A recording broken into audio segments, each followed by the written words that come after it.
everybody, and welcome to Obsessions of Bookaholic. I am Brittany, and today I'm going to be doing my July book wrap-up. Now, I don't know if any of you guys have watched my June book wrap-up, but I was really long. And I've read a lot of books, and I made some comment about, yeah, I'll see you guys in a month for like another super overly long, too many books read month of wrap-up. And I thought that was going to be an exaggeration, but it wasn't. I read 7 books in June, and then in July, I topped it by reading 14. So any thoughts I had about doing an August TBR at the same time kind of went psh, like flew out the window because this is probably going to be longer than I expected it to be. But anyway, without further ado, I'm going to go through all of the books that I read this past month, give a little bit of a review, what I thought of them, like 14 different times. Okay, so the first book that I read this month is Graceling by Kristin Cashore. And I should have read this way back in 2008 when it first came out. And okay, I'm going to be totally honest here. The fact synopsis sounds like there's no romance. And way back in 2008 and 9 and probably all the way up until like 2014, I would not read a book unless there was romance in it. I missed out on a lot because like obviously but there's a ton of good books that don't have romance in it, but I was such a stubborn, hopeless romantic that I refused to read anything that didn't have it. And I finally picked up Graceling, and I'm like, you know what? It was a big hit way back when, and who cares if it doesn't have romance? But it actually does have romance, so I'm like, I could have enjoyed this long time ago, and I didn't. Those of you who don't know, Graceling is about 17 or 18 or something teen-year-old Katza who is graced. So it's this special ability that a bunch of the different people in their society have. You can be graced with like swimming ability or cooking ability. Katza is graced, she believes she's graced with the ability to kill people. And so her position as part of the king's court, and I believe she's his niece, sort of lets him use her for his own purposes, so he sends her out on missions like an assassin. During one of her little secret side missions, she meets Poe, who happens to also be graced, this time with the art of fighting. She and Poe go off to investigate a missing persons case and a crazy magical scheme on the other side of their world. Anyway, Graceling is surprisingly one of the earlier accounts of a very strong female character. So given this 2008, I think the whole fad with Hunger Games and stuff was either fresh-ish going on, something like that, but until those ones came around, we didn't have like a ton of those strong female characters like we have now. So Graceling was one of those first instances. And Katza is also very different from most of the female characters that we do get to read, rather than one of the major things that I liked about Katza, and I don't know necessarily how popular this will be, but she has no interest in doing the expected thing of a female for her stature and her time period, I guess, which is get married, have children, etc., etc. She stands by this, very staunch in her beliefs the entire time. I don't know if it's a personal thing, because like I don't know what I want with my life, but the fact that you have a female character who not only is not like super excited in love with the idea of growing up doing all the marriage and stuff like that, which is highly prioritized for females in our culture, she knows that she doesn't want it, and what's more than that is she never changes her mind. Even when she starts to fall in love and she has all these other instances, everybody's like, oh, her maternal instinct will awaken. But Katza stays true to herself. And in addition to that, the romance itself is a very different kind of romance. It's not your boyfriend-girlfriend kind of thing. It's their lovers, rather. And with that title, it allows you certain freedoms within a relationship or type of relationship that wouldn't have been awarded as it is. So that side of things is actually really interesting to see because it's so different from mostly what we read. And then on top of that, the adventure and the magic and the whole concept of the graces and the compatibility with the different characters as well and all the other elements that are added into it, it's a really good book. And I should have read it in 2008 when it first had all the hype. But even waiting as long as I did, which is like, say, 9 years, it's still, even with comparisons to everything that we're reading now, holds weight, and it's still a really good book. So I would seriously suggest reading Graceling if you haven't. If you have, and you loved it, you were right. I am telling you right now, you were right, and I was a fool not to listen to you. Book number 2 that I read this month is Sphinx's Princess by Esther Friesner. And if you guys don't know, if you haven't seen any of my other videos, you haven't been on my blog and stuff, but just fine, totally, welcome. I am a history major right now in university, so historical fiction is totally up my alley. And not only that, but Egyptian history is like one of my absolute all-time, my entire life favorites. So Sphinx's Princess I found on a bargain book section, and I'm like, oh my god, I have to get it. It's basically a sort of retelling or like a deeper look into the story of Nefertiti's quest to becoming queen. I've had this one for ages, wasn't in the mood to read it, and then I saw it on the shelf and I'm like, oh, I'm in a history withdrawal because I've been off of school for the summer, so why don't I pick this one up? It was surprisingly good. It's a little bit slower. It starts with Nefertiti as a child, so you get to see her development and how different experiences shaped her into the person that she becomes. However, by starting with her as a child, I thought it was going to do a time jump, like a prologue kind of thing. It basically goes through her entire lifetime. She starts off like 3 or 4, then all of a sudden she's 5 or 6, she's 12, she's 13, and she's 14, 15, and when the primary events of the book happens, but the primary events of the book don't happen then until like halfway through. So it's a little bit frustrating getting that, but it's also interesting to see the character to becoming the person that they do become rather than just using flashbacks or telling stories. It's neat to see the actual interaction take place. The story itself, I was a little bit iffy on in the beginning. Nefertiti bothered me a little bit because she was so obsessed with the idea of doing something right that sometimes she was a lot more talk than she was do. The reason for this could even be a lack of circumstance or opportunity for her to do this, because when she does have an option, she shows that she is willing to be this kind of person, but then in the ending, when she has a chance to actually do something and to make a difference, and she seizes that opportunity.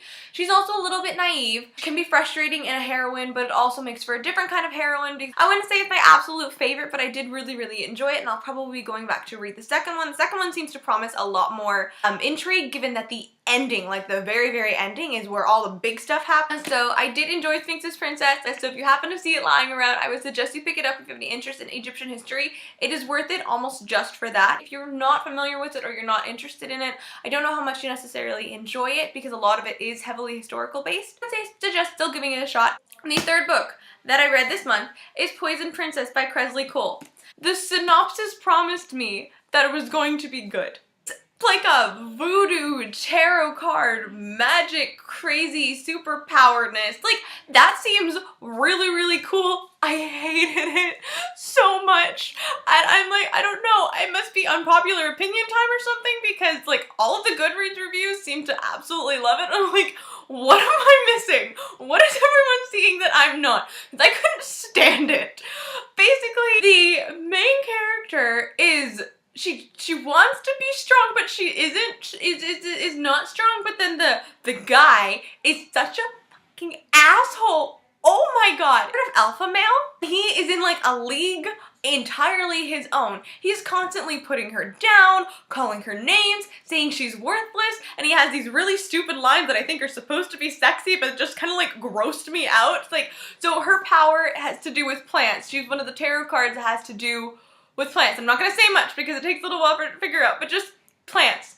So apparently when she's in certain moods, she smells like different plants, and so whenever she's like turned on by him, she smells like honeysuckle. Apparently, is this the case? If this isn't weird enough, just wait. He'll make comments about her smelling like honeysuckle when she likes him, and he's like, oh, I know that smell, honeysuckle. You're like an old Jack, aren't you? And I'm like, okay, first of all, what is the seven hells is attractive about calling yourself old Jack? And seriously, this book had so much potential, and the writing is good. Graceling, you know she's an established author, but I hated every minute of it. The next book that I read this past month is Compulsion by Martina Booth. This one is about a teenage girl named Barry, and when her mother dies, she is left to stay with her aunt on her family's plantations. It's actually a ghost story, which I didn't really know. So there is a whole spirit awakening on the plantations as a result of some evil curse that had happened many hundreds of years ago. It's almost like a native spirituality kind of thing, which was really interesting because I've never read anything like that.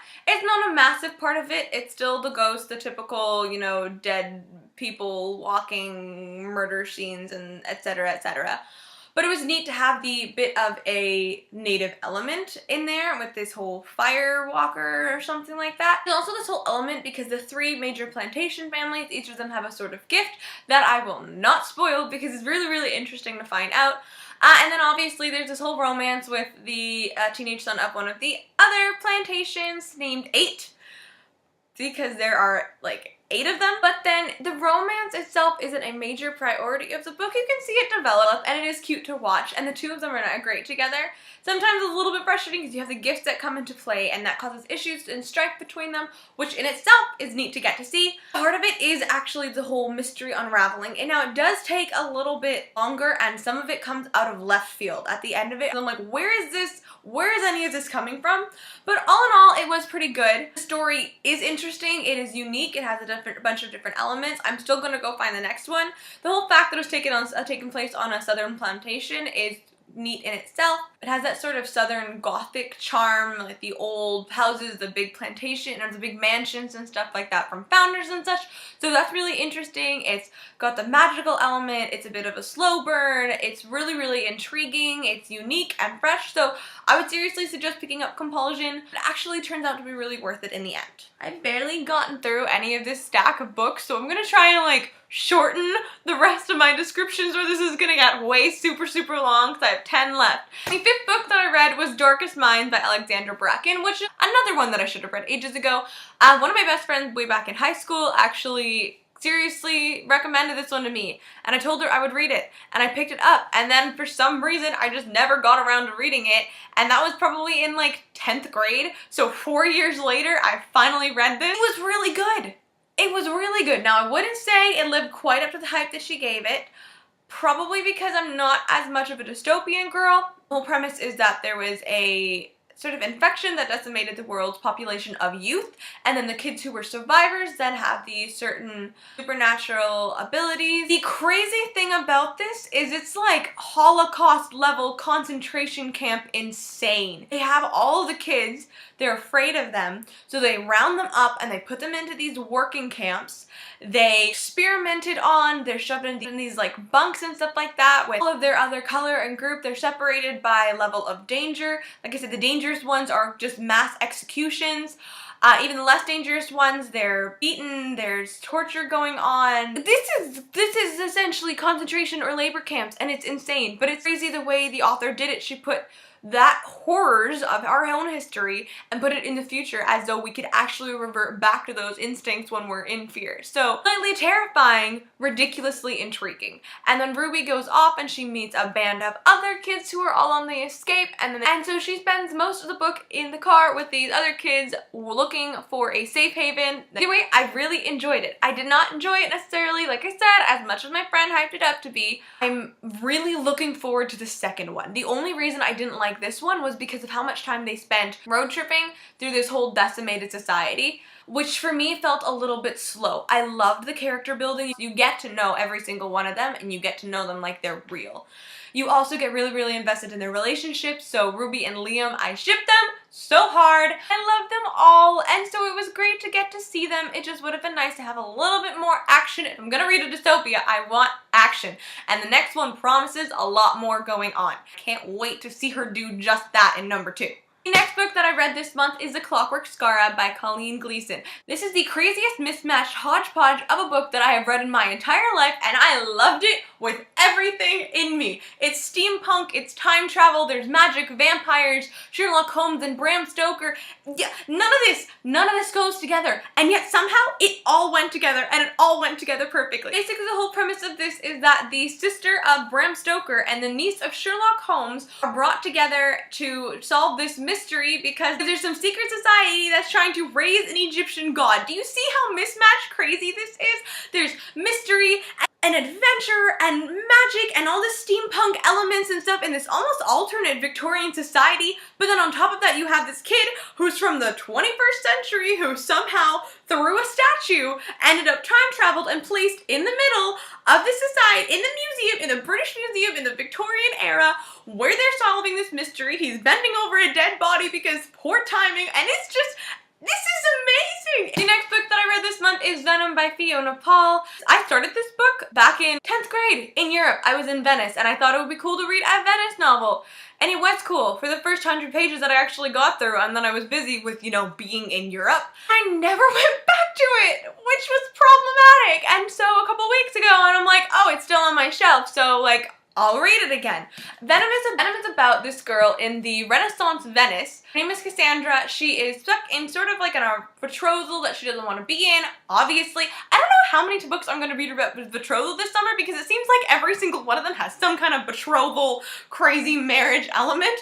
I'm not complaining, I'm just confused. Wait, Cassandra's best friend dies. So sad. In the very first, like, the funeral's in the very first chapter. I didn't spoil anything for you guys. It makes you sad from the start. And then that night, she's looking through her cemetery because her house is by the cemetery, which you know isn't creepy at all.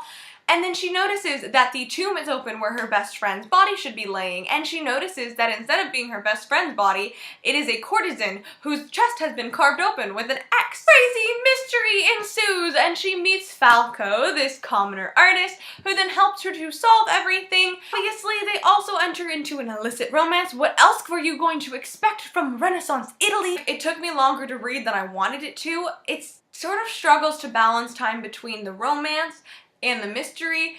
Half the time, it's like they'll be searching for something mystery related, but then all of a sudden it zeroes in and focuses on the romance, and then it's in the middle of a romance moment and they're like, oh shoot, we're supposed to be figuring out the mystery, so they go back. Instead of working simultaneously, some of it is a little bit choppy, it doesn't all flow together, so it takes a lot longer. And then on top of that, a lot of it is just Cass trying to figure out what she wants. Does she want Falco? Does she want no one? Does she want her betrothed? What is she going to do? She doesn't want to disappoint her aunt. It's a bit frustrating. It's a historical fiction, so I kind of let some of it go. She talks a lot about being her own person.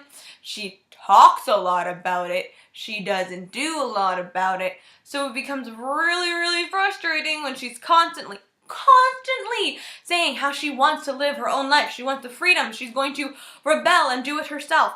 And then about the most rebellious then she gets is like, teach me how to row a gondola. Mystery itself takes a really long time to unravel, even to build in itself, but at the end of it, it is an interesting ending. I did not see it coming. It's the fact that I didn't expect it is a bonus in itself because I really need that surprise. If it's gonna be a mystery, it needs that extra oomph at the end, so it's like, oh my god, I didn't even think of that. Also, it's a second and a third book, so it doesn't, there are a number of loose ends at the end of this one, like they're trying to get you to read the second, which is fine, that's what books do.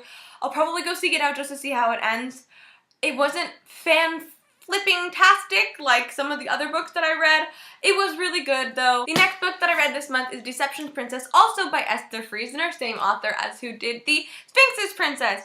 Esther Friesner, I looked into it after, has a whole line of books called The Mythic Princesses. Deception's Princess, Sphinx's Princess are both part of them. There's also Nobody's Princess, which is about Helen of Troy. Deception's Princess is about a Scottish princess. It is essentially Merida in book form. Pretty good. The same issues that I said with Sphinx's Princess come back in Deception's Princess. If you're not familiar with or not interested in the history, you might have a little bit of trouble getting through it because it is very history-based. It also starts off with her as a child and then works its way slowly up to her being 15, so it's also somewhat slower. This one I found, I think it's one of her later series. It's after the Sphinx's Princess, so her writing and stuff has developed. I found it less frustrating getting through all those years of her as a child, and they had more relevance bared in the later years of her life. Romance is a little bit iffy, like it's a slow going thing, and then all of a sudden it's like, wow, kind of jumps out at you, but it is expected. I don't know how to explain that. Either way, Deception's Princess is pretty good. I think I might have liked it better than Sphinx's Princess in certain ways because I liked the main character better. So I would suggest, again, if you have interest in the history, or even if you just like Merida, you think Scotland is cool, read Deception's Princess. Again, if you're not interested in like the deeper historical fact part, it might not be for you and you might find it a little bit dry. From the historical perspective, I really enjoyed it. So if you're good with that, then you're good to read this. 6 more to go. The next book that I read is Heartless by Marissa Meyer, and I did a book talk on this last week, so I don't know if you haven't seen that. I loved this book. I was hesitant to read it because I knew how it was gonna end. Not exactly how, obviously, but like the retelling kind of way. I know who the Queen of Hearts is. I know what happens in that story. I didn't want to see this character who I really identified with, Kath. I did not want to see her turn into the Queen of Hearts that I know as the Queen of Hearts. The beginning of the book up to the ending was fantastic. I loved it. The nonsense, the world, the bringing in all the extra crazy characters. Kath, I super deeply identified with, is phenomenal and flirtatious and just like awesome in all ways. Hatter the Hatter. a little bit different than I was expecting, not entirely sure. I wish it was a little bit nicer, but it makes sense then for how he turns into. The whole bringing in the element of the Jabberwock and the tiny little king, it's just, everything was so well done. Oh, and the Raven and the Nevermore. It brings in Edgar Allan Poe, who is another one of my favorites. It's just, everything was done so well in Heartless. And I know a lot of people had issue with the ending being what the ending is.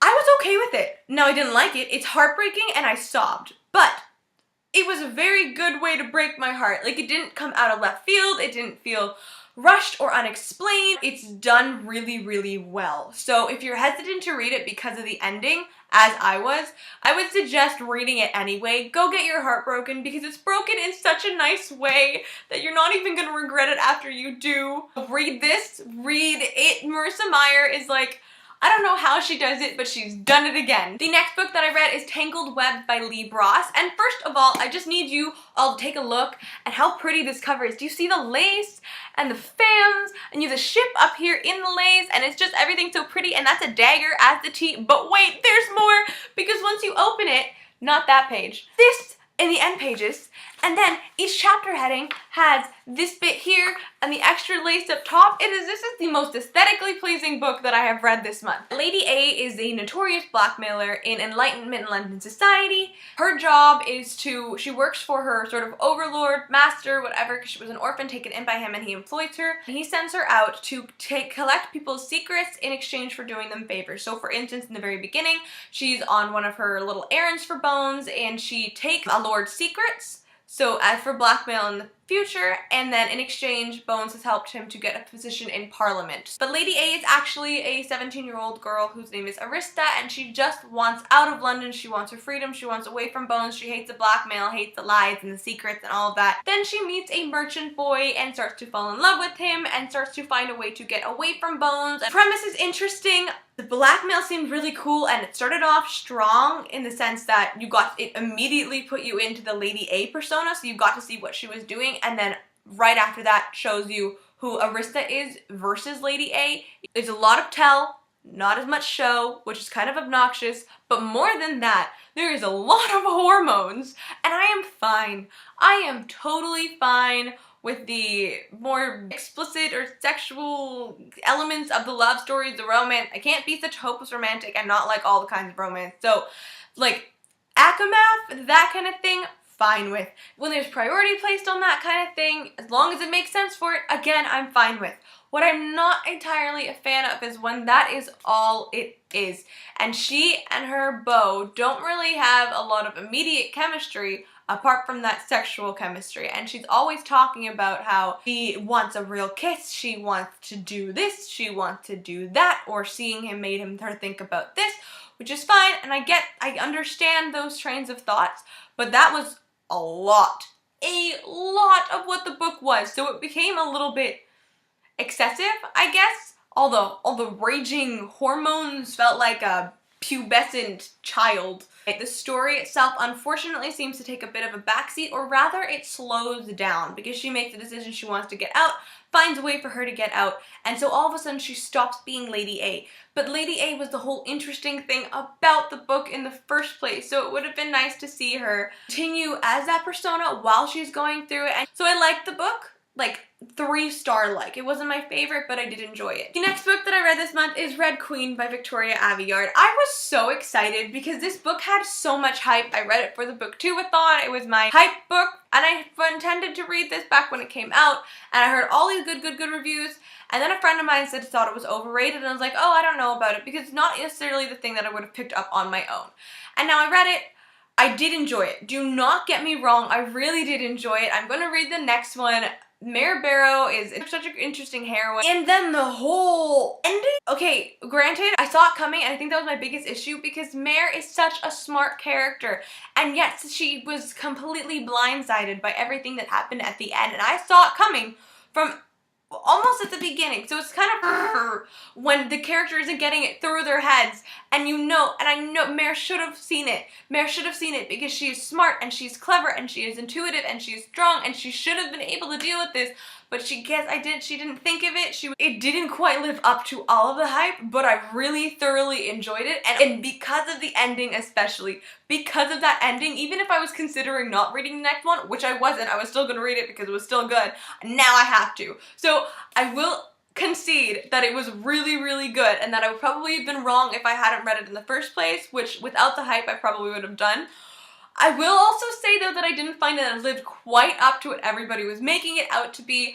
I am super excited though to read the next one, so hopefully then we'll get that hype within the rest of the series. Next book that I read this month was Kissin Deception by Mary E. Pearson, and this was flawless. I read a number of good books in the month of July, and some of them, 2 more I have to talk about. Heartless was amazing. I really did enjoy Red Queen, even though it was kind of iffy at some bits. I talked about Clockwork Saga, which I loved more than I had expected. Kissin Deception takes the cake, takes all the cakes, takes the entire world of bakeries, because this was so good. This was a big deal a couple years ago, and I don't know why I didn't read it. I think the back of it didn't seem to tell you a lot. It talks about this girl who has a betrothal, doesn't want it, runs away, and deceptions and stuff happen. And I'm like, okay, well there's not a lot going on, so I don't really know what it is. And then I was working it in to go, and I had my discount, so I'm like, maybe I'll pick it up. Oh my god. Oh my god. This is one of my new absolute favorite books. So Leah is betrothed to this prince who's like a toad. She hates this guy, or she hates the idea of him. He refuses her request to inspect him before their wedding, so she can see if she actually wants to follow through with the marriage, and that was like a massive red flag. So she and her best friend decide to run away. On her wedding day, she goes off to this town called Terravin, and she really fully immerses herself in that culture. And that is one thing that I loved about Leah, is she says things and then she does them, and she does them well. She embraces everything. She decided she didn't want this marriage, so in forsaking the marriage, she had to forsake her entire courtly life, her life as the princess itself. And even when she gets to Terravin, and they're like, are you sure you're ready to do this? And she's like, just hit me with it. And she works in a tavern, she cleans, she cooks, she serves. She does all of those basic things that a princess would under no circumstances ever have to do, and she embraces them.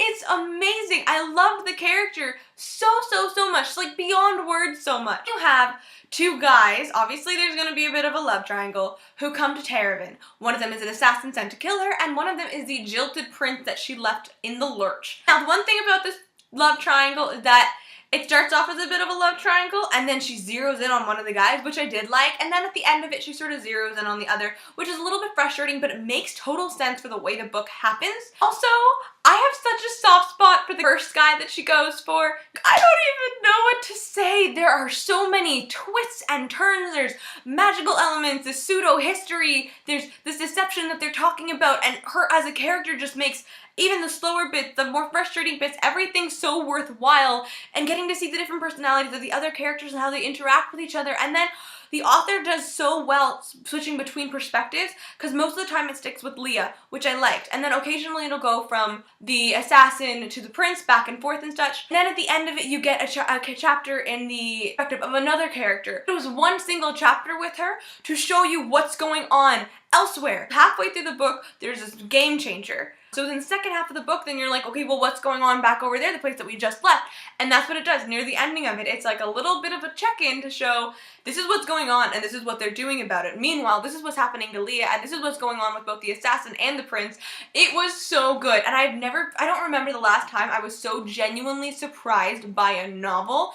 This was incredible, and I don't care who you are, I cannot recommend this enough. Read it, read it, read it, read it, read it. The next book that I read this month is Dune by Carrie Corp and Lori Langdon. This book came highly recommended to me by another close friend back in high school. Also, I remember a couple of years ago, Sasha Alsberg from, I think, a book Utopia was talking a lot about it. So I was watching some of her videos and I'm like, oh, Dune would be great to read.